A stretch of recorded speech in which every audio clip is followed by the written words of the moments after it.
마가복음 16장 16절 30절 제가 공독하도록 합니다.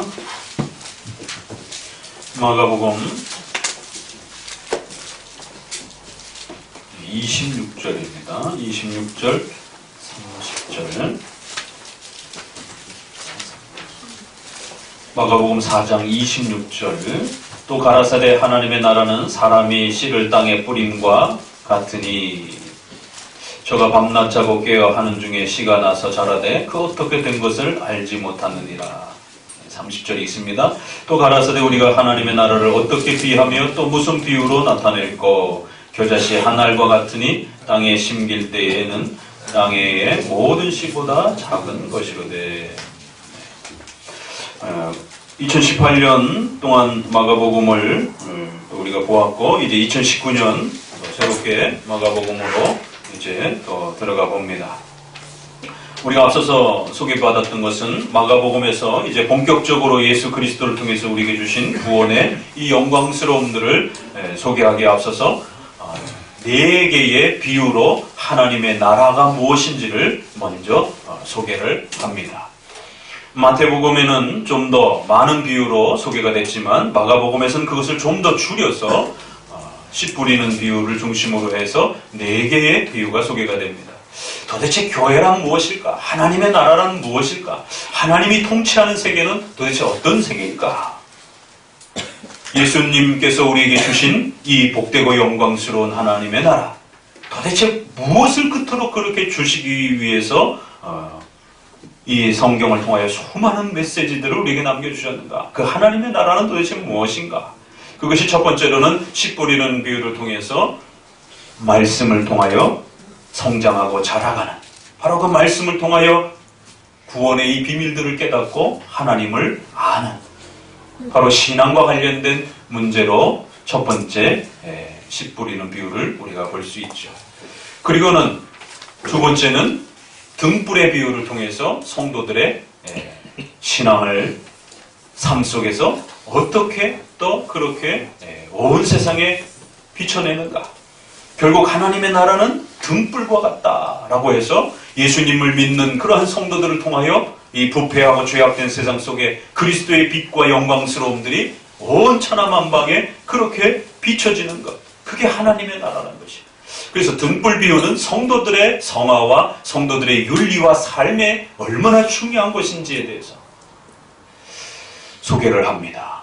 그리고는 이제 오늘 또 지난번에 소개했던 두 씨 뿌리는 비유는 누가 관리도 안 하고 보살피지도 않았는데도 불구하고 그 씨가 뿌려져서 엄청난 그러한 열매를 맺는 이러한 강력한 성장과 또 자라가는 이러한 놀라운 힘을 지니고 있는 것이 하나님의 나라다.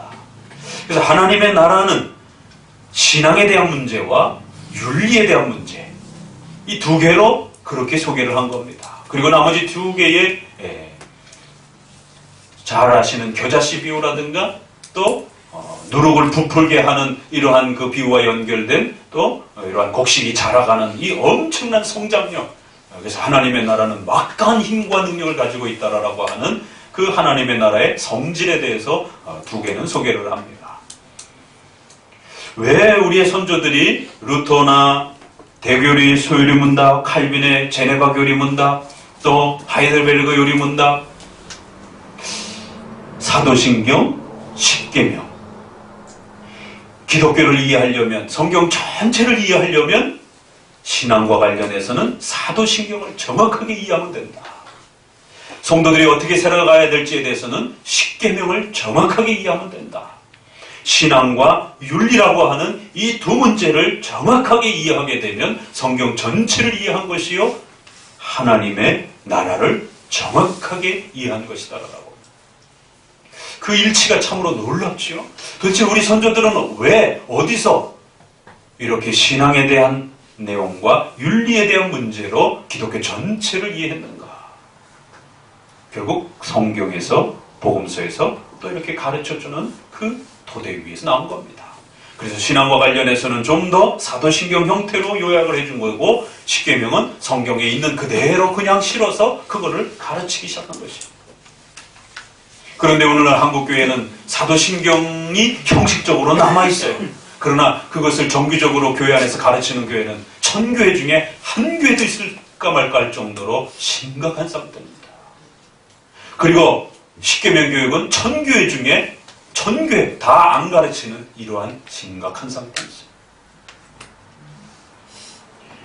사도신경과 십계명은 이렇게 기독교를 설명하고 성경 전체를 가르쳐주는 두 기둥이다라고 이야기함에도 불구하고 1000교회 중에 이러한 내용들을 가르친 교회를 찾아보기가 거의 어려울 정도로 한국교회가 이 지경에 이르는 것입니다. 그리고는 이 두 내용 속에 성령 하나님께서 역사하실 때에 가장 작아 보이는 겨자씨와 같아도 또 그냥 땅바닥에 던져져 있는, 아무렇게나 던져져 있는 그 씨앗 같아도 어마어마한 능력과 힘을 지니고 있는 것이 바로 이 기독교의 힘이요, 바로 교회가 가르치는 이 신앙의 힘이다라고 소개하고 있는 것입니다. 적어도 교회를 10년, 20년 정도 다니신 성도들은 이 겨자씨 비유를 수도 없이 들어봤을 것입니다. 그러나 대부분이 소위 말해서 칼빈주의, 개혁주의 반대편에서 가르친, 소위 로마 가톨릭에서 가르쳐왔던, 또 종교개혁 시대 때에 그 반대편에 서 있던 신비주의자들이 가르쳤던 대로, 또 조금 후에는 인본주의를 가르치는 그러한 알미니안주의라고 하는 또 그러한 반대편에서 가르치는 그러한 방식으로 그렇게 이 겨자씨 비유를 대부분 들어왔습니다. 그러다 보니까 성도들이 도대체 이 하나님의 나라가 이렇게 막강하다라고 하는데 도대체 어떻게 해야 이 막강한 힘을 경험하고 어떻게 해야 이 막강한 하나님의, 위대한 하나님의 나라의 그 엄청난 영향력들을 이 땅에서 누리며 살아가는 것인가? 그리고 막강한 그 힘을 뭘로 생각하냐면 병 낫는 걸로, 병 치료하는 걸로 그렇게 생각하는 것이죠. 그래서 한동안 한국교회가 60년대, 70년대를 중심으로 해서 온갖 치유사역, 지금도 뭐 내적 치유니, 그래서 요즘에는 조금 세련되게 바뀌었지요. 눈치채고 계시는 분들은 알 거예요. 과거에는 병원이 없었기 때문에 안수해갖고 병 낫게 해준다라고 교회가 가면 온갖 불치병이 치료된다고 하는 이러한 것을 하나님의 나라의 능력으로 생각하는 것이죠. 물론 우리 성도들이 연약하고 아플 때 기도하면 병을 치료받고 낫는 그런 역사가 있습니다. 그러나 교회의 본질은 아니다라는 거예요. 하나님의 나라의 본질은 아니라는 것이. 지금은 워낙 의료가 잘 발달되어 있기 때문에 병원을 통하여 충분히 혜택을 누릴 수 있는 것이. 그러다 보니까 최근에 와서는 그런 식의 좀 더 원초적인 병 고침보다는 정신적 스트레스와 이런 부분들을 병원에서 제대로 관리를 못하다 보니까 요즘에는 내적 치유, 상한 심령의 치유, 상한 심령의 회복, 이런 정신적인 회복과 그러한 치유가 마치 하나님의 나라의 본질인 것처럼, 또 하나님의 나라의 본질을 정치적인 독재와 그 포갑으로부터 자유를 누리고 경제적 가난으로부터 또 성장하는 이런 걸로 그렇게 또 사람들에게 소개를 합니다. 전형적인 인본주의적인 인간의 행복과 인간의 편안함과 인간의 성장을 도모하는 그러한 목적으로 하나님의 나라. 그래서 열심히 헌신하면, 열심히 하나님 마음에 맞게 너가 행동하면 얼마든지 너가 원하는 소원을, 겨자씨 같은 그런 작은 소원이었지만 하나님 앞에 너가 얻어서 누릴 수 있다라고. 그러니까 그 겨자씨의 그 작은 그 씨앗이 열매를 맺는 방식들을 결국 인간 개인의 욕망과 소원으로부터 그렇게 출발을 시키는 것이죠. 그러나 여기서 말하는 그 겨자씨나 그 엄청난 파급 효과와, 그래서 전체의 그 숲의 짐승들이 그 나무에 깃들일 수 있고 도움을 받을 수 있는 이러한 어마어마한 성장의 혜택을 볼 수 있는 이러한 힘은 인간의 욕망을 충족시키는 그런 혜택이 아닌 것입니다. 죽음을 각오하고 스데반이 하나님의 나라의 성장과 하나님의 나라의 복음을 위하여 기꺼이 하나님 앞에 드려지고 또 썩는 미랄로 바쳐질 수 있다라면 스데반이 돌에 맞아 죽으면서 결코 그 신앙을 배반하지 않으면서 버텨낼 수 있는 그 엄청난 막강한 힘, 살고자 하는 것이 인간의 본능임에도 불구하고 그 살고자 하는 본능을 거스려서 죽음을 초월하고 기꺼이 돌맞음에 견뎌가면서 신앙을 배반하지 않고 그들을 향하여 예수 그리스도를 믿어야 구원받는다라고 하는 이게 막강한 힘인 것입니다. 보편적인 인간의 삶의 두려움과 상식을 뛰어넘는 그런 어마어마한 신념과 소망과 기쁨이 복음을 통해서 주어지더라는 거예요. 단지 부자와 병을 치료받고 잘 되고 잘 먹고 잘 사는 것을 가르치는 것이 아니라 하나님이 주인 되시고 하나님이 통치하시는 그러한 하나님의 백성으로서 하나님 앞에 구원받아 하나님의 영광스러움을 누리며 하나님을 위해서 살아가는 그러한 나라, 이것이 하나님의 나라인 것입니다. 그래서 그러한 하나님의 나라는 성경을 통해서 신앙을 먼저 얻어야 한다는 것. 그리고 그 신앙을 얻은 자들은 이 땅에서 비록 완벽한 하나님의 나라는 아닐지라도 장차 천국을 통하여 완벽한 하나님의 나라가 올 것입니다. 그러나 하나님께서는 이 땅에서조차 그러한 하나님의 나라를 교회를 통해서 교회를 중심으로 하여 성도들의 성화를, 성도들의 윤리를 가르쳐내면서 그 성도들이 더욱 거룩하게 성장하여 세상에 나아가 빛과 소금의 역할을 감당하는 이러한 윤리적 변화와 성도들의 삶의 변화들을 통하여 하나님의 나라를 맛보게 해주실 것이다라는 거예요. 그래서 우리가 주기도문에 하나님의 이름이 영화롭게 되어지기를 원하오며 그런 하나님의 이름은 반드시 하나님의 나라가 임하옵시며 하나님의 나라를 통해서 이루어져가는 것입니다. 그 하나님의 나라는 교회요, 또 장차 온 우주 만물에 대한 또 하나님의 천국의 통치를 말하는 것입니다. 그리고 그 하나님의 나라는 뜻이 하늘에서 이루어진 것처럼 어떻게 해요? 하나님의 뜻이 반드시 우리 안에 이루어지는 방식으로 그 하나님의 나라가 교회를 통하여 세워져 간다는 것입니다. 이처럼 성경은 마가복음을 볼지라도 신약 전체와 연결되어야 되는 거고 또 그 신약 전체의 하나님의 나라에 대한 개념은 구약 전체와 또 그렇게 맞물려서 통일성을 이루어야 되는 것입니다. 여전히 이스라엘 백성들과 또 오늘날 세대주의에 빠진 사람들은 이스라엘을 회복하는 것이 국가적인 이스라엘 영토를 저 팔레스타인을 회복하는 것이 하나님의 나라의 회복이라고 시오니즘과 백투 예루살렘 운동을 펼치고 있는 것입니다. 이건 정말 어리석은 것입니다. 그들의 손에 의해서 예수님이 처참하게 십자가에 죽으셨는데도 불구하고 도대체 그 땅이 무엇이길래 십자군 전쟁 300년을 통해가지고 그렇게 수많은 기독교 젊은이들이 죽어가 나갔는데도 불구하고 여전히 그 땅을 회복해야 된다라고 그렇게 성도들에게 유혹하고 있는 것이죠. 한국에도 여전히 이러한 시오니즘을 세대주의적인 이스라엘 영토를 회복해야 된다라고 하는 이런 어리석었고 무서운 가르침들이 성도들의 삶 전체를 파괴하는 그러한 악한 가르침들이 여전히 하나님의 나라를 그렇게 또 변질시켜서 소개하고 있는 것입니다. 자, 이처럼 신앙과 성도들의 윤리를 통해서 이루어져가는 거대한 하나님의 나라를 우리 선조들이 신구약 전체를 통해서 또 교리문답의 사도신경과 십계명과 그리고 세 번째 주기도문 그리고는 네 번째 교회 이것이 모든 교리문답에 있는 네 구조입니다.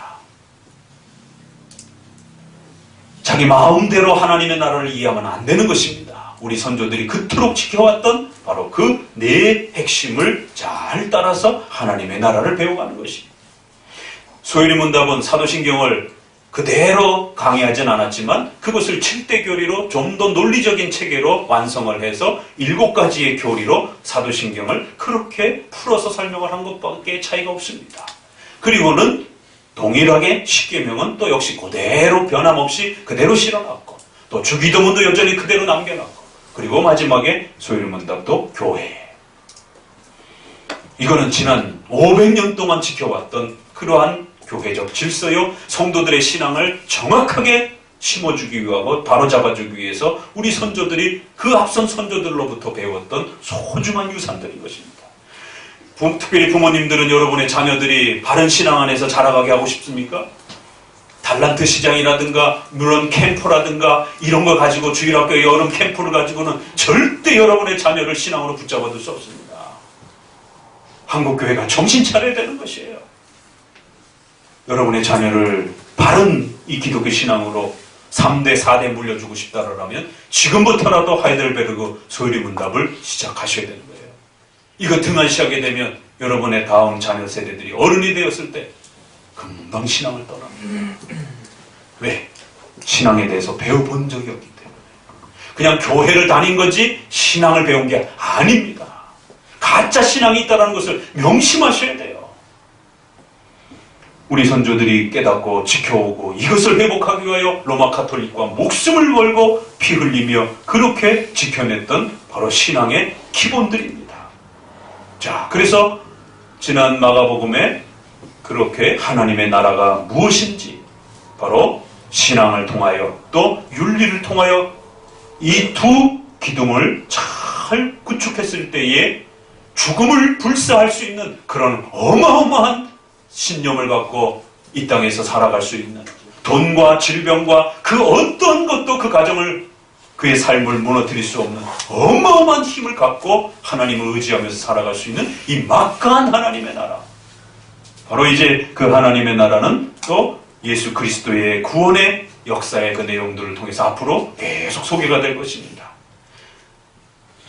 지난 이제 마무리되는 내용에 있어서 짧게 조금 더 정리해 가고 싶은 것은 성도들의 등불에 대한, 윤리에 대한 부분으로서 십계명에 대한 부분을 좀 더 한 번 더 여러분들에게 정리해 주고 또 본격적으로 마가복음의 또 나머지 부분들을 나아가고자 합니다.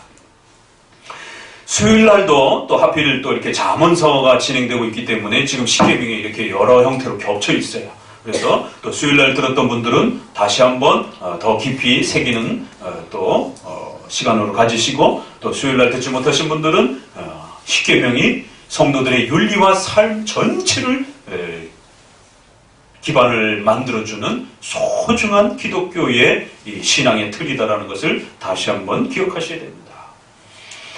열심히 기도하면서 하나님께 도와달라고 이야기합니다. 하나님 도와주세요. 하나님 제발 이 문제를 해결해 주세요.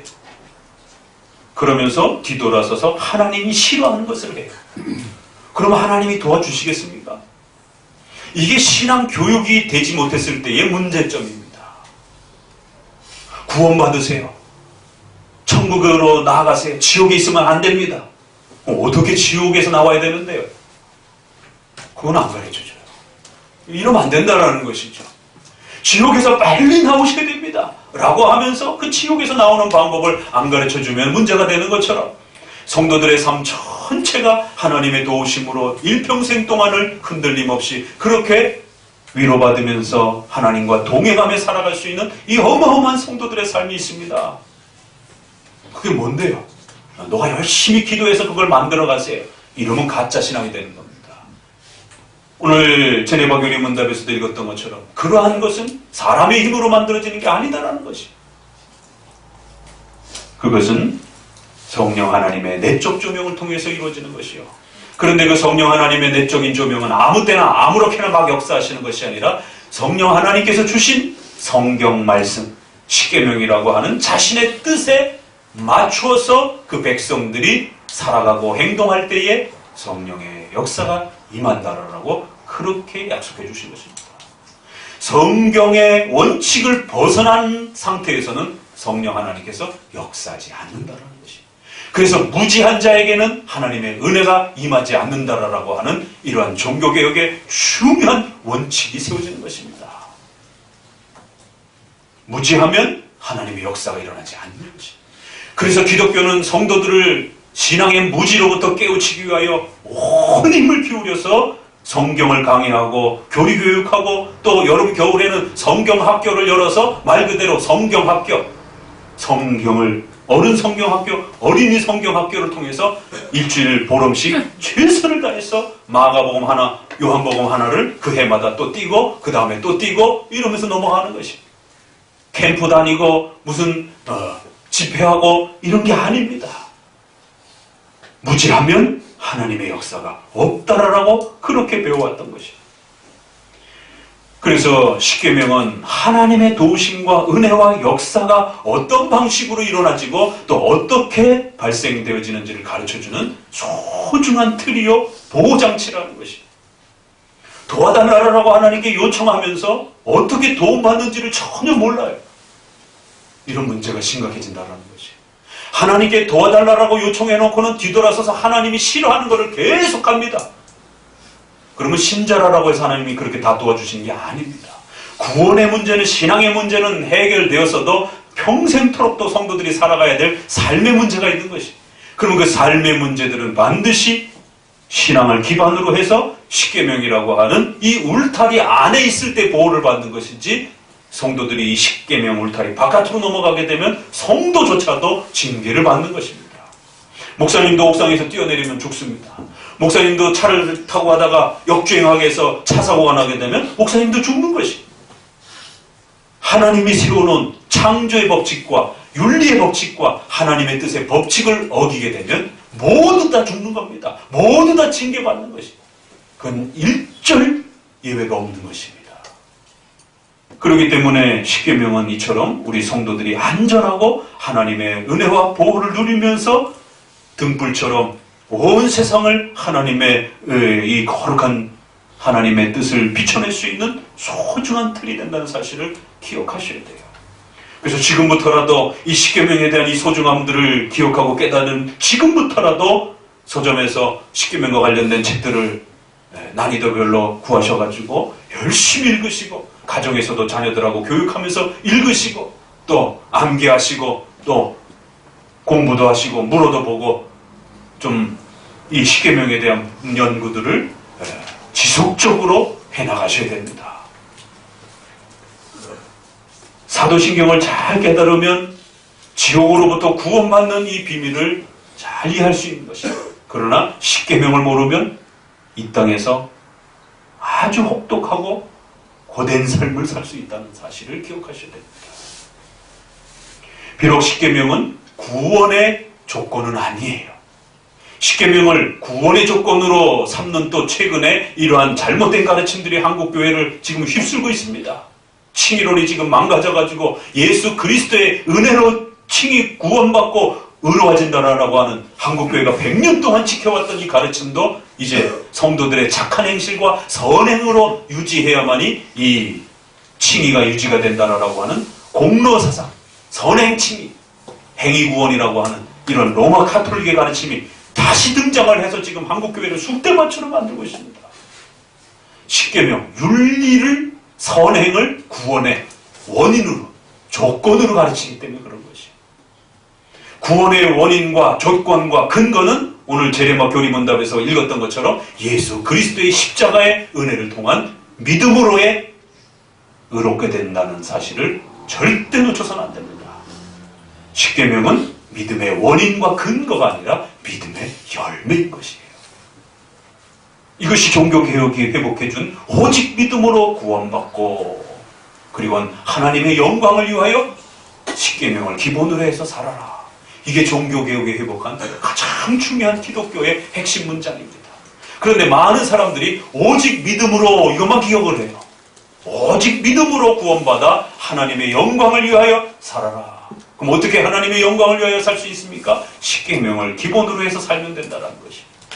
그래서 십계명은 구원의 원인은 아니라 할지라도 성도들이 이 땅에서 하나님의 영광을 위하여 하나님의 나라의 이 막강한 은혜를 누리면서 한평생을 살아갈 수 있는 중요한 이제 울타리가 된다는 겁니다. 신앙은 뭐죠? 죽은 자가 다시 살아나는 거예요. 그러니까 신앙은 이 하나님의 나라를 세워가는 기초가 되는 겁니다. 토대가 되는 것이. 그럼 십계명은 뭐죠? 울타리가 되는 거예요. 그렇게 생각하시면 되는 겁니다. 신자라 할지라도 이 울타리를 벗어나면 하나님의 채찍을 맞는 겁니다. 잠언서 6장 16절에 이렇게 소개합니다. 여호와의 미워하시는 것 곧 그의 마음에 싫어하시는 것이 6, 7가지니 곧 교만한 눈과 거짓된 혀와 무죄한 자의 피를 흘리는 손과 악한 계교를 꾀하는 마음과 빨리 악으로 달려가는 발과 거짓말하는 망령된 증인과 형제 사이를 이간하는 자니라. 여호와께서 미워하시고 그 마음에 싫어한다라고 말씀하십니다. 뭐죠? 십계명 내용이에요. 교만한 눈, 거짓된 혀, 거짓말, 악한 마음, 살인, 6계명 짧게 요약해서 몇 가지만 소개해놨지만 10계명 내용인 겁니다. 이건 하나님이 정말 싫어하는 것이다라는 거예요. 그러면 신자건 불신자건 간에 하나님이 싫어하는 걸 하면 책망을 받는 것입니다. 우리 출애굽기 20장으로 넘어가 봅니다. 자, 그러면 10계명을 우리가 좀 한번 봅시다. 출애굽기 20장.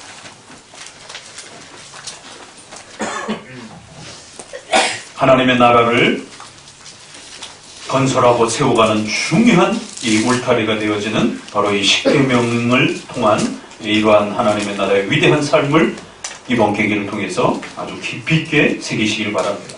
우리 출애굽기 20장 2절부터 10계명을 한번 읽어봅시다. 10계명이 뭔지도 모르는 이러한 경우들이 또 허다합니다. 적어도 10가지의 계명을 짧게 요약해서라도 외우셔야 됩니다. 기억해 볼까요? 여기 출애굽기에 있는 걸 다 외우면 좋지만 전체 내용을 외우지 못한다라면 한 요약된 형태로라도 1계명 하나님만을 섬겨라. 나 외에 다른 신을 내게 있게 할지 말지 이런 것도 길면 그냥 줄여서 하나님만을 섬기라는 것이. 두 번째, 우상 숭배하지 말라. 세 번째, 여호와 이름을 망령되이 일컫지 말라. 이것도 아이들에게 조금 어려우면 하나님의 이름을 막 부르지 말아라. 이렇게 쉽게라도. 네 번째, 주의를 거룩하게 지켜라. 이것은 신앙과 관련된, 직접적으로 하나님과 신앙과 관련된 4개의 계명이에요. 자, 윤리와 관련돼서 다섯 번째, 부모에게 순종해라. 부모를 섬겨라. 여섯 번째, 살인하지 말라. 일곱 번째, 간음하지 말라. 여덟 번째, 도적질하지 말라. 아홉 번째, 거짓말하지 말라. 열 번째, 탐욕하지 말라. 열 번째도 기니까 줄여서 욕심내지 말라. 탐욕하지 말라. 간단하게라도 정리해서 중고등학교 아이들에게는 전체를 외우지 못한다. 오히려 중고등학교 아이들이 훨씬 기억력이 좋기 때문에 이 전체를 다 외울 수 있습니다. 그러니까 어른들한테는 거꾸로 좀 요약해가지고 가르쳐드리고, 이 아이들은 금방 좀 가르쳐주면 아이들은 금방 외웁니다. 자, 오늘은 그래서 우리가 둘로 좀 나눠서 앞부분 하나님과 관련된 부분을 먼저 보고, 또 다음 주에는 윤리 부분을 총체적으로 한번 이 하나님의 나라의 울타리가 되는 이 엄청난 막강한 힘을, 죽음을 불사하고 두려워하지 않는, 도대체 이런 엄청난 이 가치관과 세계관을, 이러한 어마어마한 이 소망을 어떻게 이 10계명을 통해서 얻게 되는가?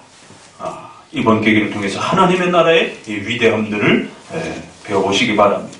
2절을 같이 읽어봅니다. 시작. 나는 너를 애굽 땅 종되었던 집에서 인도하여낸 너의 하나님 여호와라. 너는 나 외에 다른 신을 내게 있게 말지니라. 너를 위하여 새긴 우상을 만들지 말고, 또 위로 하늘에 있는 것이나 아래로 땅에 있는 것이나 땅 아래 물속에 있는 것에 아무 형상이든지 만들지 말며, 그것들에게 절하지 말며 그것들을 섬기지 말라. 나 여호와 너희 하나님은 질투하는 하나님인즉 나를 미워하는 자의 죄를 갚되 아비로부터 아들에게로 3, 4대까지 이르게 하거니와, 나를 사랑하고 내 계명을 지키는 자에게는 1000대까지 은혜를 베푸느니라. 너는 너의 하나님 여호와의 이름을 망령되이 일컫지 말라. 나 여호와는 나의 이름을 망령되이 일컫는 자를 죄 없다 하지 아니하리라. 안식일을 기억하여 엿새 동안은 힘써 내 모든 일을 행할 것이나 제7일은 너의 하나님 여호와의 안식일인즉 너나 내 아들이나 내 딸이나 내 남종이나 내 여종이나 내 육축이나 내 문 안에 유하는 객이라도 아무 일도 하지 말라.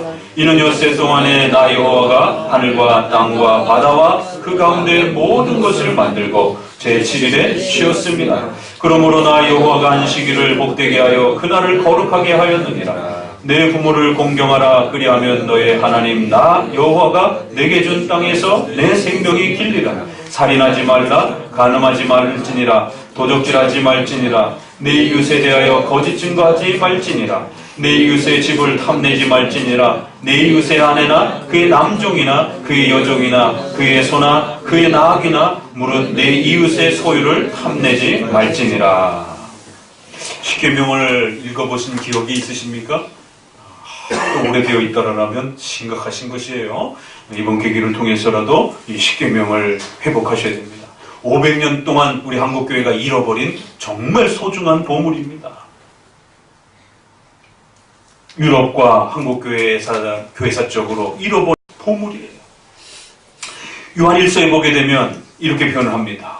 2장 3절에 우리가 그 계명을 지키면 이로써 우리가 저를 아는 줄 알 것이요 저를 아노라 하고 그 계명을 지키지 아니하는 자는 거짓말하는 자요 진리가 그 속에 있지 아니하되 누구든지 그 말씀을 지키는 자는 하나님의 사랑이 참으로 그 속에 온전케 되었나니 2장 7절에는 사랑하는 자들아 내가 새 계명을 너희에게 쓰는 것이 아니라 너희가 처음부터 가진 옛 계명이니 이 옛 계명은 너희의 들은 바 말씀이거니와 다시 분명히 새 계명을 쓰는 것이 아니다라고 말하고 이건 옛 계명이다라고 해놓고는 또 2장 8절에 가서는 다시 내가 너희에게 새 계명을 쓰노니 저희와 너희에게도 참된 것이라 이는 어둠이 지나가고 참빛이 벌써 비치니라. 굉장히 헷갈리는 말씀입니다. 앞구절을 이 계명을 지키면 하나님을 사랑하는 것이다. 이걸 로마 카톨릭이 악용한 겁니다.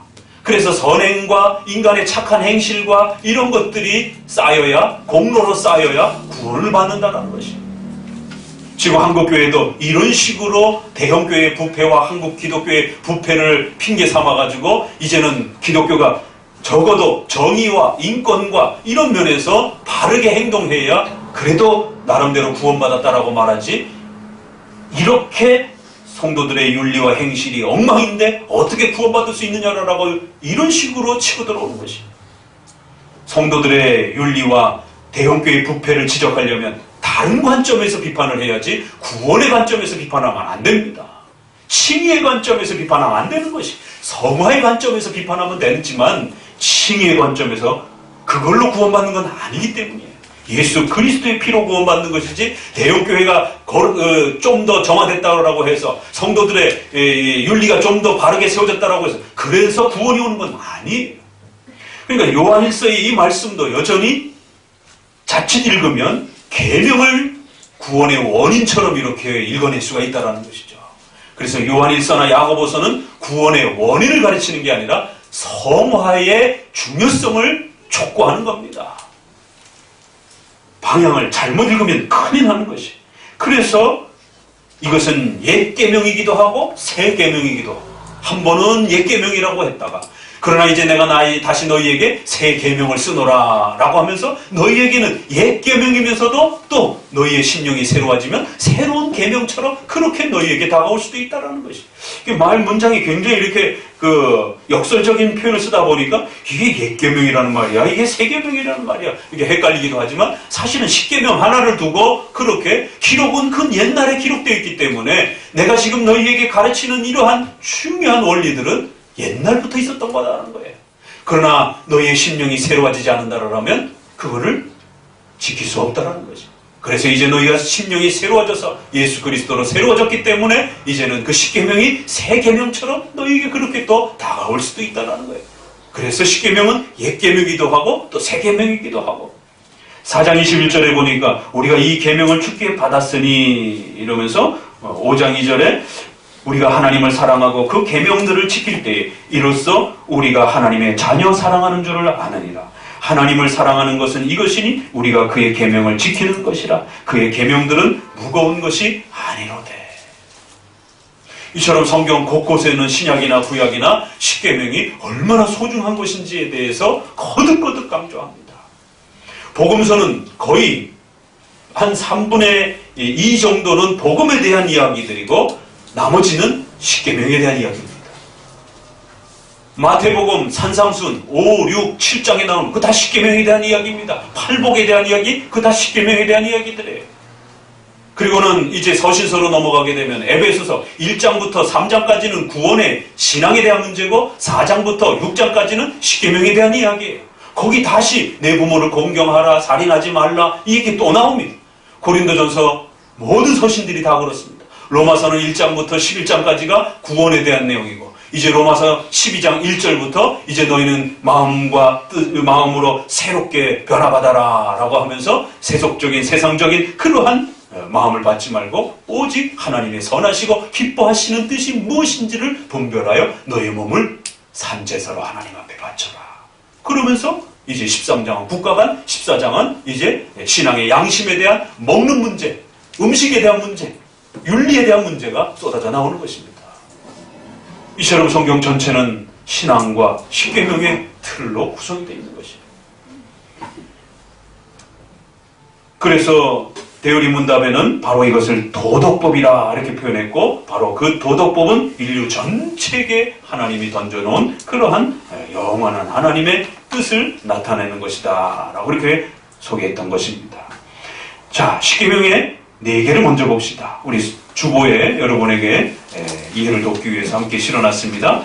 1계명이 명하는 것은 무엇입니까? 소유리 문답 같이 한번 읽어봅시다. 1계명이 명하는 것은 하나님만이 유일하고 참된 신이요 위대한 하나님을 알고 인정하며 합당하게 예배하며 영원하게 하는 것입니다.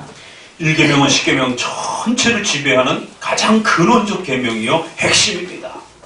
하나님만이 진짜 신이요, 하나님만이 참된 신이요, 하나님만이 유일한 신이요, 하나님만이 절대자요, 나머지 신이라고 여겨지는 것들은 전부 다 가짜라는 거죠. 이 1계명 때문에 기독교인들은 욕을 먹는 겁니다.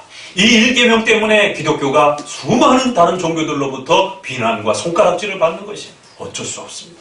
왜? 이건 참과 거짓의 문제이기 때문에.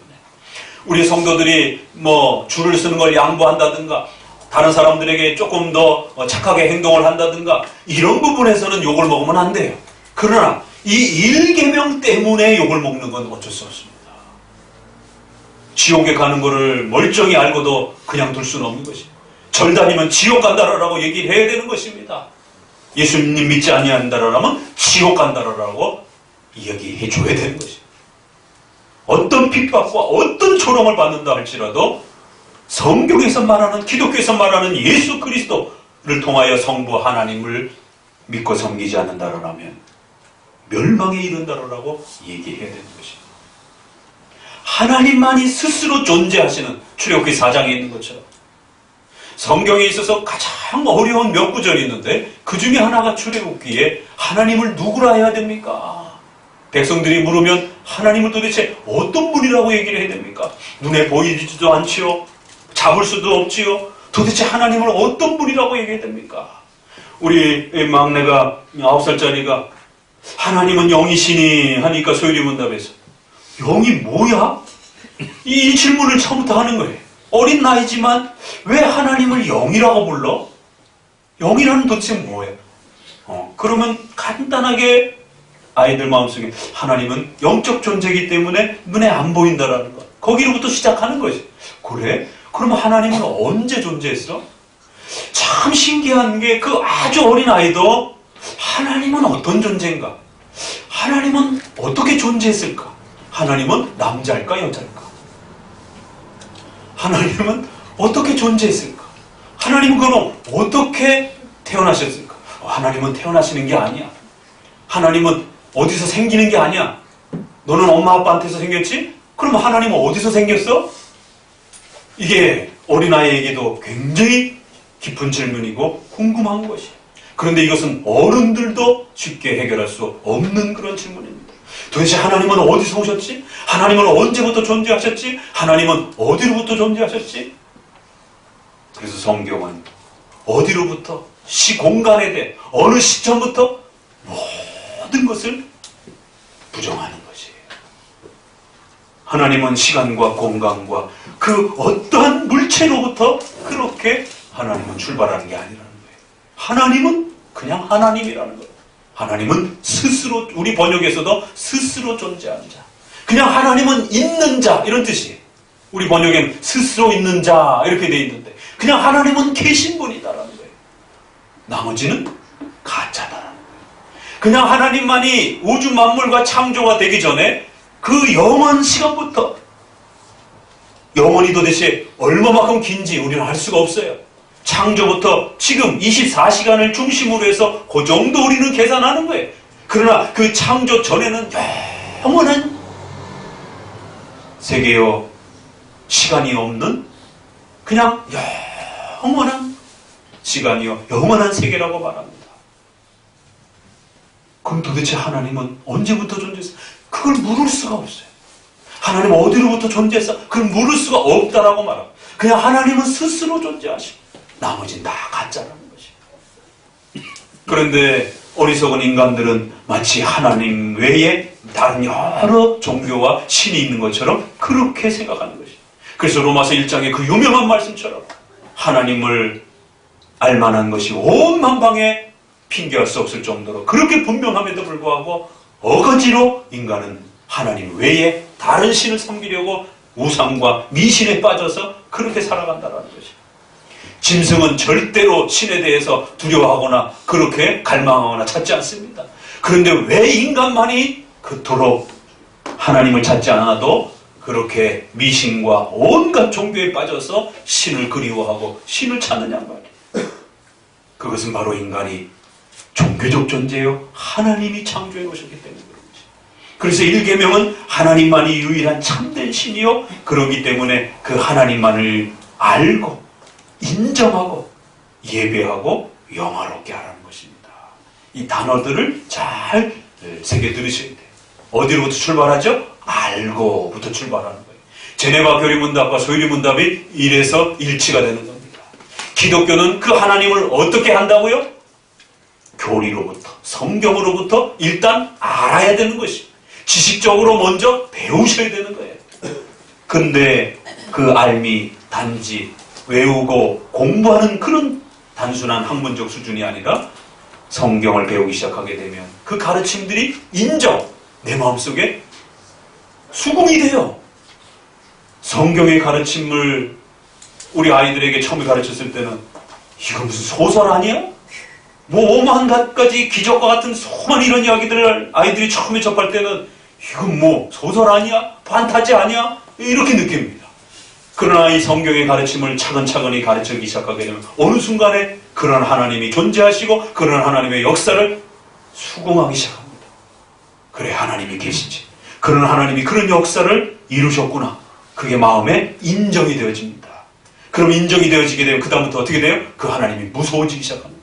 그 하나님이 두려워지기 시작하는 거예요. 그럼 그 하나님을 예배하기 시작하는 거예요. 그리고는 그 하나님을 위하여 전 삶을 바치고 그 하나님을 위하여 살기 시작하는 영화로움의 삶이 되어지는 것입니다. 이 동사 하나하나도 그렇게 배치한 겁니다. 그냥 마구잡이로 배치한 것이 아니에요. 그렇기 때문에 1계명의 죄는 무엇이 죄라고요? 그걸 거꾸로 돌리면 돼요. 하나님께서 성경에서 자신만이 참된 신이라고 얘기했는데 그 하나님을 알지 않고 인정하지 않고 예배하지 않고 자기 자신만을 위해서 사는 것이 바로 1계명의 가장 무서운 죄가 된다. 오늘 우리 시대에 한국교회만 해도 신사참배라는 사건을 겪었습니다. 다른 신을 섬기는 그런 도전. 또 2013년에 부산에서 WCC라고 하는 세계교회연합회의라고 이름은 그렇지만 막상 가서 보니까 우리나라 7대 종단 대표들이 다 와가지고 손에 손잡고 사랑으로 하나 되자라고 했죠. 중들도 와서 또 다른 타종교회도 와가지고 종교연합을 이루면서 예수님만으로 구원받는다라고 말하지 말고 모든 종교가 다 구원이 있다라고 얘기하고 타종교들도 다 존중하면서 이제는 종교 화해와 일치를 이루어가자라고 기절을 하는 줄 알았어요.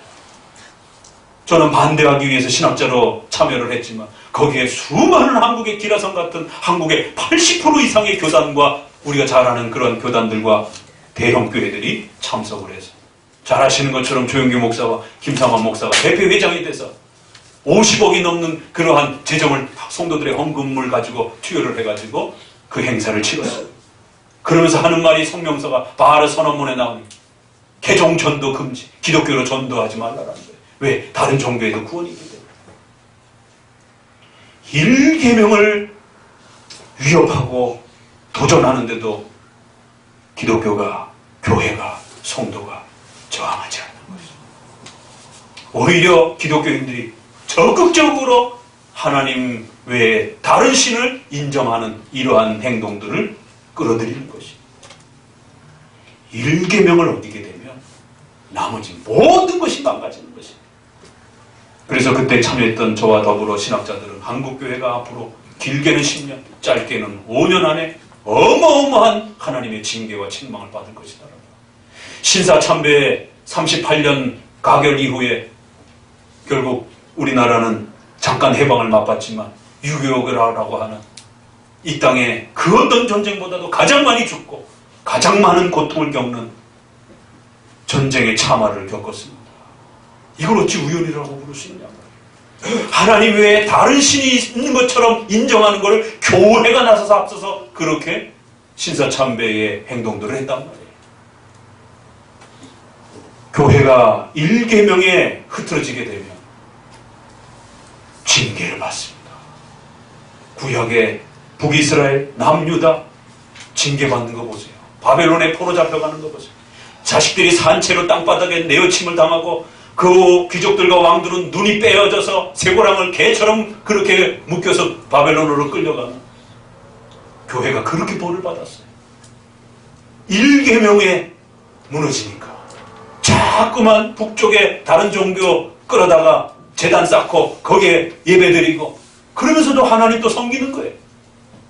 적당한 선에서 절충하고 혼합하는 이러한 혼합적 신앙 때문에 이스라엘 백성들은 북이스라엘, 남유다가 처참하게 하나님 앞에 징계받는 일계명을 어길 때 교회가 얼마나 무섭게 징계받을 수 있는지에 대해서 구약엔 수많은 증거들을 통하여 우리에게 가르칩니다. 2013년에 한국에 이런 무서운 일이 발생이 됐습니다. 성도들은 WCC에 가입되어 있는 교단교회에서 반드시 나와야 됩니다. 또 WCC를 찬성하는 교회에서 반드시 나와야 돼요. 큰일 납니다. 다 같이 지옥으로 떨어집니다. 다 같이 하나님의 그 무서운 징계를 또다시 받을 수 있는 것입니다. 2014년에 로마 교황이 한국을 오랜만에 방문했습니다. 천주교인들은 그렇다 치더라도 기독교인들이 각 교단장들을 중심으로 해서 환영단들을 마련해가지고 이거 환송을 하고 환영을 하고 구원의 일치 성명서를 냈습니다. 벌써 다 타교파들은 감리교나 다른 데들은 루터파나 벌써 냈고 이번에는 장로교까지 일치 성명 가톨릭의 구원과 우리의 구원이 전혀 다르지 않다. 목숨 걸고 반대했던 교단들이 합동이나 합신이나 고신이나 저희 대신과 같은 보수적 입장을 표명하는 WCC 때 반대했던 그런 교단들이 또 앞다투어서 우리의 신앙 고백에, 우리의 헌법에, 웨스트민스터 신앙 고백에 여전히 교황은 적그리스도라라고 명시되어 있는데 어떻게 교황을 한 형제로서 받아들일 수 있느냐라고 또 강력하게 한국교회를 향하여 외쳤던 겁니다. 합동은 이미 벌써 카톨릭의 세례를 받지 않겠다라고 결의했고 지금 카톨릭을 이단으로 확정해야 된다라고 신학에 올라가서 한 번 더 연구하기로 보류가 됐습니다. 올해 총회 때 어떤 결정이 9월 달에 날지 지켜봐야 됩니다. 일계명을 위협하는 이러한 단체와 이러한 사건과 행동들의 교회가 앞다투어서 손을 내밀고 있어요.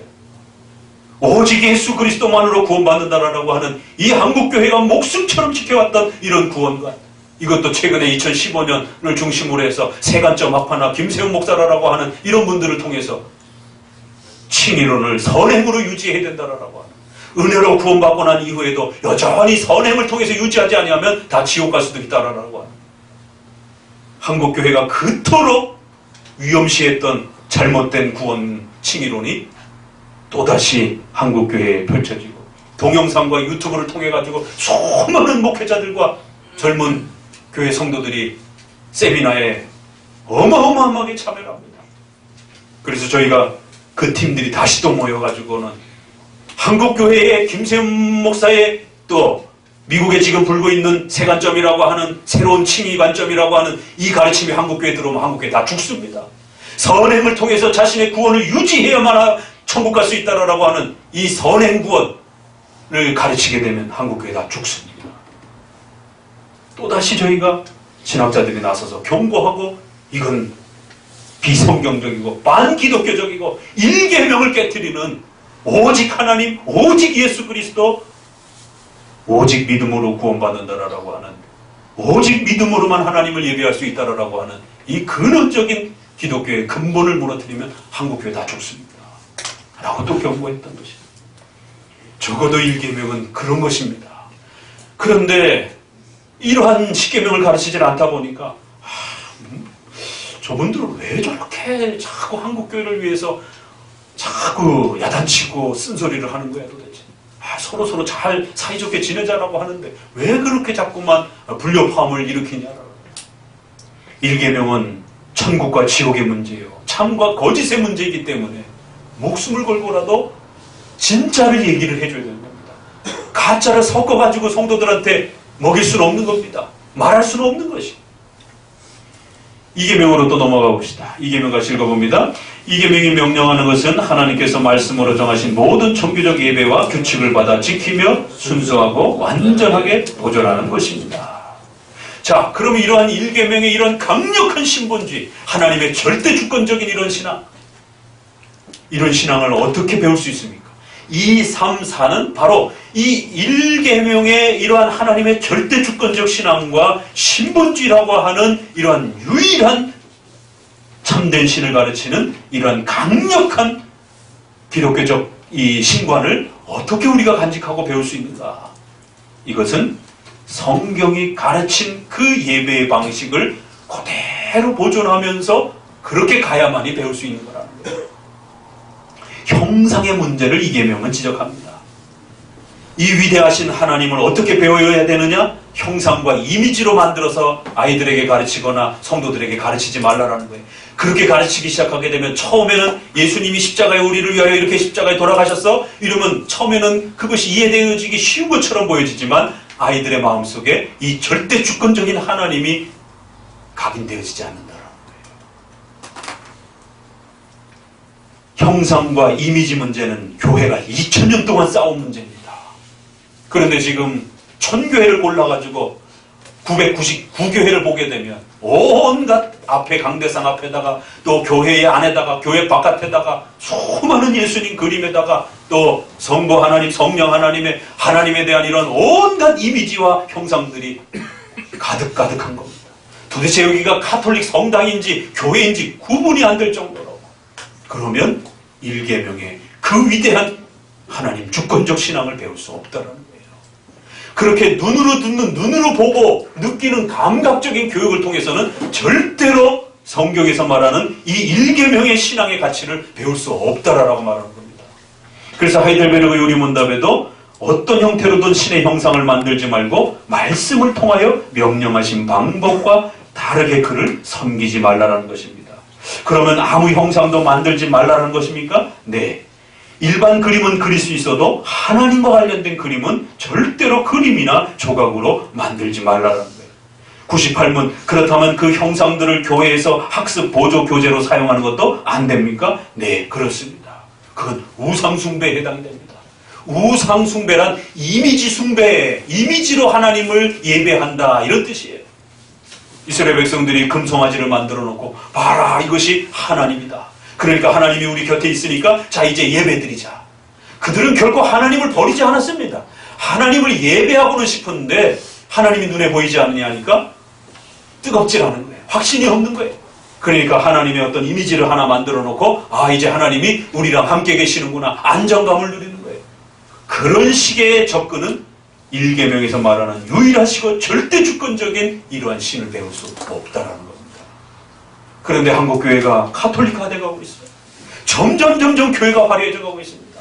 교회가 점점 그렇게 이미지와 여러 가지 일러스트라든가 또 최근에는 만화라든가 이런 여러 가지 것들을 통해 가지고 쉽다라는 실용적이라는 그런 목적을 가지고 신앙교육으로 다가오고 있습니다. 당장 끊으셔야 돼요. 그러니까 왜 성도들의 신앙이 자라가지 않는지, 왜 아이들의 신앙이 건강하게 성장되지 않는지 2계명 때문입니다. 그래서 우리 선조들이 깨닫고 배웠던 그 절대 주권적인 위대하신 전능하신 하나님이라고 하는 사도신경의 그러한 하나님을 제대로 이해를 못하는 거예요. 3계명 봅시다. 3계명은 너는 너의 하나님 여호와의 이름을 망령되게 부르지 말라. 여호와는 그의 이름을 망령되게 부르는 자를 죄 없다 하지 아니하시라입니다. 자, 그러면 삼계명이 명하는 것은 무엇입니까? 읽어봅시다. 삼계명이 명령하는 것은 하나님의 이름과 칭호와 성품과 규칙과 말씀과 행사를 거룩함과 경외함으로 사용하는 것입니다. 예, 2계명은 좀 더 하나님의 이미지와 관련되어 있는 문제라면 3계명은 이제 구체적으로 그러면 어떻게 하나님을 알아가고 그 하나님을 섬기는가에 대한 자세와 태도를 이야기합니다. 그러면 1계명에서 말하는 그런 하나님의 위대함을, 그런 전능하신 하나님을 우리가 그 하나님을 어떻게 배워갈 수 있습니까? 그것은 하나님의 이름과 칭호와 성품과 이런 것은 성경에 가르쳐지고 있어요. 하나님의 이름이 무엇인지, 하나님의 마음이 어떤 것인지, 어떤 걸 싫어하고 어떤 걸 좋아하는지, 그리고 또 하나님이 우리에게 주신 다양한 예배의 규칙들, 구약에는 성전 중심의 예배, 신약에는 뭐가 있죠? 이렇게 주일 성수, 또 강해 설교, 또 교리 문답 공부, 장로교가 부르는 시편 찬송, 또 성찬, 장로 정치, 이런 것들이 교회의 규칙인 것입니다. 규칙과 말씀과 이러한 여러 행사들을 거룩함과 경외함으로 잘 사용하게 되면 이런 위대하신 하나님을 배워가게 된다는 겁니다. 그래서 2번과 3번은 교회가 개혁해야 되는 아주 중요한 그 요소들입니다. 이러한 것들을 바르게 회복하지 아니하면 1계명에서 말하는 그런 위대한 신을, 성경에서 말하는 그런 참신을 제대로 배우지를 못한다는 것입니다. 그래서 3계명은 하나님이 우리에게 주신 소중한 신앙의 규칙들과 규범들이 무엇인지. 그런데 오늘날은 이상한 찬양을 부르고 있습니다. 이상한 형태의 설교를 하고 있습니다. 이상한 형태의 주의를 지키고 있습니다. 이상한 형태의 교회 질서를 운영하고 있습니다. 그러면서 하나님께 도와달라고 말을 하는 것이에요. 그러면 안 된다는 것이에요. 하나님은 성찬을 자주 집행할 때에 하나님의 은혜가 그 성도들에게, 연약한 성도들에게 엄청난 그 위로와 힘을 주시겠다고 성경은 약속했어요. 그래서 우리가 그걸 은혜의 수단이다 이렇게 말합니다. 말씀, 성례, 기도. 그런데 오늘날은 무슨 성령세례라는 운동, 방언이나 신비체험이나 이러면서 그걸 성령세례라면서 오히려 세례받은 건 전혀 무시하고, 교회 성찬은 무시하고, 찬양 집회나 또 다른 방식으로 하나님의 은혜를 달라고 요청하는 거예요. 하나님이 정해놓으신 건 저쪽으로 걷어차놓고 하나님이 약속하지 않은 거는 자기가 만들어 와가지고 하나님 이거 우리가 만들었으니까 여기다가 복 주세요. 이러고 있는 거예요. 그러니까 신앙의 문제도 윤리의 문제도 하나님이 원하시는 그 안에 들어와야 복을 받는 것이지 그 바깥에 있으면 안 되는 거예요. 그래서 골로새서에 보니까 자의적 예배다 이런 표현이 있어요. 자기들이 종교적 위안을 얻기 위해서 만들어 놓은 그런 재미난 예배들을 만들어 놓고 하나님 여기 복 주세요 이러는 것이에요.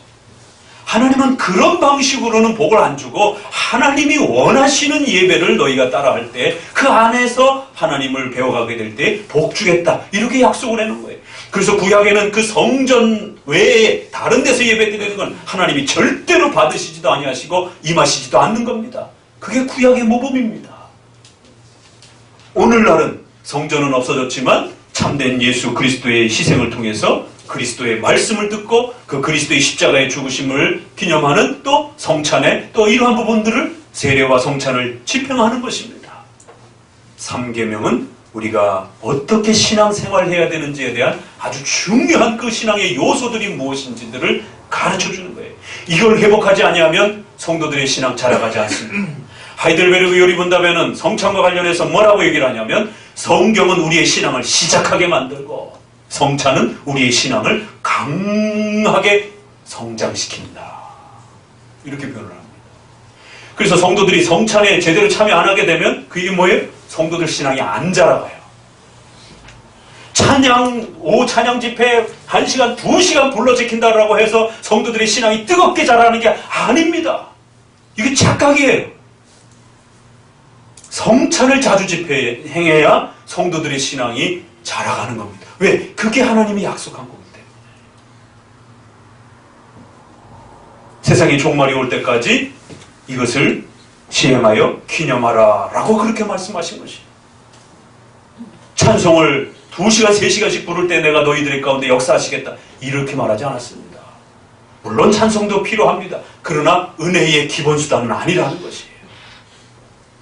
삼계명은 이처럼 하나님이 정해주신 그 소중한 이 경건의 신앙을 자라가게 만들어주는 수단들이 무엇인지를 소개합니다. 자, 마지막 사계명. 자, 사계명이 명하는 것은 무엇입니까? 58문. 사계명이 명령하는 것은 하나님께서 자신의 말씀에 정하신 대로 특별히 일주일 중 하루를 종일토록 거룩한 안식일로 구별하여 하나님께 거룩하게 지키라는 것입니다. 주일 성수를 말하는 것이죠. 이 계명은 62문이 중요합니다. 4계명을 잘 지키도록 첨가된 이유가 무엇입니까? 읽어봅니다. 4계명을 잘 지키도록 첨가된 이유들은 하나님께서 일주일 중 6일 동안은 우리들의 일들을 하도록 허락하셨으나 일곱째 날은 자신의 특별한 소유로 정하였고 친히 모범을 보이고 복을 주셨다라는 것입니다. 4계명은 바로 이러한 경건의 훈련들을 이 절대 주권의 이 하나님을 우리가 잊어버리지 아니하고 지속적으로 훈련해 갈 수 있도록 시간을 그렇게 또 따로 하나님이 구별해 놓으셨다라고 말합니다. 그래서 성도들이 정기적으로 일주일에 한 번씩 이렇게 경건의 훈련을 집중하지 아니하면 1계명의 이러한 위대한 하나님을 제대로 이해하거나 또 간직하거나 또 그 충만함을 유지시키지 못한다라는 것이에요. 그런데 오늘날은 편법을 동원해서 1부 예배, 2부 예배, 3부 예배 이런 식으로 바꿔놔가지고 새벽에 1부 예배를 참석하고는 오후에 자기 볼 일들 다 봅니다. 하나님이 역사하지 않습니다. 제발 명심하셔요. 1부 예배 그렇게 편법으로 드리고 나머지 5시간 다 자기 자신을 위해서 쓰게 되면 여러분이 질병에 걸렸을 때, 여러분이 사업의 위기에 걸렸을 때, 여러분의 자녀들이 중요한 그러한 교육의 그런 진로 앞에 놓여졌을 때, 또 직장에 이러한 중요한 또 어려움들을 겪고 있을 때 하나님이 돕지 않으십니다. 그게 약속인 것이에요. 주일은 하나님의 것이다. 그래서 오죽하면 하루 온종일 시간을 자꾸 빼먹으니까. 그래서 우리의 교리문답에는 이건 절반이 아닙니다. 24시간 온종일을 하나님 앞에서 지켜가야 됩니다. 적어도 4가지 이유를 기억하시라는 거예요. 하나님이 그렇게 째째하거나 하나님이 그렇게 인색한 분이 아니라는 거예요. 여러분을 위해서 유기를 줬지 않느냐라는 거예요. 그럼 하루는 하나님을 위해서 쓰라는 거예요. 두 번째, 하나님이 그날에 여러분을 복내려 주려고 그런다라는 거예요. 2개는 우리를 위하여, 또 2개는 또 뭐죠? 이건 하나님의 날이라는 거예요. 자신의 특별한 소유로 하나님이 구별해놨다는 거예요. 제발 좀 하나님의 것 훔치려고 하지 말라는 거예요. 하나님의 것 건들지 말라는 것이에요. 왜? 하나님의 것이 있는 줄 알아야 이 세상에 내가 주인이 아니라 하나님이 주인인 줄 안다는 거예요. 주인이 무너지면은요, 이 세상이 내 건 줄 착각하게 됩니다. 이 세상에 있는 모든 시간과 건강과 재산과 자식과 이 모든 것이 내 건 것처럼 착각하게 됩니다, 인간은. 어디서 많이 들어본 말씀이죠? 창세기 1장 선악과 명령에서. 다 먹을 수 있다. 그러나 이건 건들지 말아라. 그래서 선악과가 있는 겁니다. 선악과가 없었으면 그 에덴 동산에 자기가 주인인 줄 알고 살아가는 거예요. 착각하는 거예요. 그래서 적어도 하나님은 먹지 못하는 게 있음으로 인해서 이 에덴 동산에 주인이 있다는 걸 가르쳤던 겁니다. 적어도 우리의 인생의 모든 것을 우리가 누리고 살아가지만 적어도 주일은 우리 게 아니라는 걸, 모든 삶이 하나님의 것이지만 하나님이 훈련시키기 위해서 적어도 하루는 구별해놓고 이날은 너희 게 아니다라고 말하는 거예요. 절대로 이날 건들면 안 된다는 거예요. 손도 내밀지 말고 쳐다도 보지도 말고 일부분이라도 훔쳐내지 말라는 거예요. 이건 하나님의 특별한 소유라는 거예요. 그리하여 하나님이 스스로 모범을 보이시면서 하나님이 그날 안식할 정도로 하나님이 주인이라는 사실을 이렇게 밝혔다는 거예요. 그런데도 우리 시간인 것처럼 자꾸만 착각하는 겁니다. 그래서 편법을 동원하고 오전 예배만 드리고 오후에는 다른 일 보고 또 그것도 모자라서 일부 예배 새벽에 일찍 보내고 나머지 시간에 가정사 또 사업 일하면서 뒤돌아서서 하나님 도와주세요. 이번에 중요한 계약이 있는데 도와줄 것 같아요? 절대로 안 도와주십니다. 이게 기본 원칙인 거예요. 그래서 신앙과 윤리로 구별되어지는 이 10계명이 이토록 중요하다는 겁니다. 적어도 요 네 가지의 기본 원칙만이라도 신앙 원리에 있어서 선을 넘지 마시라는 거예요. 그러면 연약해도 하나님이 도와주신다는 거예요. 물론 우리가 완벽하게는 지킬 수 없습니다. 그러나 그 마음의 자세가 중요한 거예요. 적어도 이 네 계명의 소중함을 기억하고 그 네 계명을 회복하려고 열심히 애를 쓰는 성도를 향하여 하나님의 은혜와 역사, 이 엄청난 하나님의 나라의 강력한 이 힘이 그들에게 주어질 것이다라는 거예요. 이 기본이 무너지게 되면 윤리와 관련된 전체가 무너져 버립니다. 이 네 개가 무너지게 되면 성도들의 건강 장담할 수 없습니다. 성도들의 자녀 교육 건강 장담할 수 없습니다. 여러분의 사업 직장 당장 다음 주에도 그 회사가 부도가 날 수도 있고 망할 수도 있고 갑자기 인사 개편이 나서 쫓겨날 수도 있는 거지. 아무것도 장담 못합니다. 어떻게 목사님 그렇게 자신 있게 말할 수 있어요? 1계명 때문에. 당장 내일이라도 하나님이 원치 않으면 그 생명 걷어갈 수 있는 게 하나님이지. 생명을 주시는 것도 하나님이요, 생명을 걷어가시는 것도 하나님입니다. 내일을 살 수 있다고요? 절대로 장담하지 마세요. 수많은 교통사고와 수많은 사고가 내일도 우리 앞에 펼쳐져 있는 것입니다. 어떻게 여러분이 100살까지 장수할 거라고 장담을 하십니까? 5계명 지키지 않으면 절대로 장수 못합니다. 1계명 어기고 4계명 어기게 되면 절대로 장수 못합니다. 오래 살고 싶으시면 1계명과 5계명을 지켜내세요. 오늘날처럼 핵가족화된 시대에, 부모들이 오늘날처럼 이렇게 괄시받는 시대에 칼빈주의와 개혁주의를 통해서 10계명을 자녀들에게 가르치지 않으면 여러분 60대 되는 순간, 아니 50대 정도 되는 순간 벌써 자녀들에게 버림받을 각오하셔야 됩니다. 왜? 우리 시대의 지금 세계관과 가치관들이, 젊은 아이들을 지배하는 이 어마어마한 죄악된 세계관들이 아이들을 완전히 망쳐놓고 있어요. 이제는 동성애나 이런 부분부터 시작해가지고는 더 엄청난 세계관들이 우리에게 폭풍처럼 몰려들고 있습니다. 이런 아이들을 정신적으로 올바르게 건강하게 그렇게 지켜내고 여러분의 노년을 보호받을 수 있으려면 5계명을 가르쳐야 되는 거예요. 내 부모를 공경하라. 그리하면 이 땅에서 너희의 생명이 길 것이고 너희의 삶이 잘 될 것이다. 왜 잊어먹습니까? 왜 기억하지 않습니까? 이렇게 명백한데도 5계명 잘 지키면 여러분의 생명을 보장해 주시겠다라는 거예요. 모든 바이러스와 모든 사고와 위험으로부터 너희의 생명이 오래도록 살 수 있도록 지켜주시고 보호해 주겠다는 거예요. 부모를 함부로 업신여기거나 부모를 함부로 괄시하면 당장 내일이라도 죽을 수 있다는 거예요. 그게 1계명에도 들어오는 겁니다. 오늘 10계명과 관련해서 먼저 앞부분만 이렇게 총체적으로 다시 한번 정리하면서 올 한 해 동안 우리 성도들이 이 1계명부터 4계명을 또 잘 또 지켜내시고 또 이 울타리 안에 머물면서 성장하시기를 주의 말씀으로 권면을 드립니다. 기도합니다. 하나님, 10계명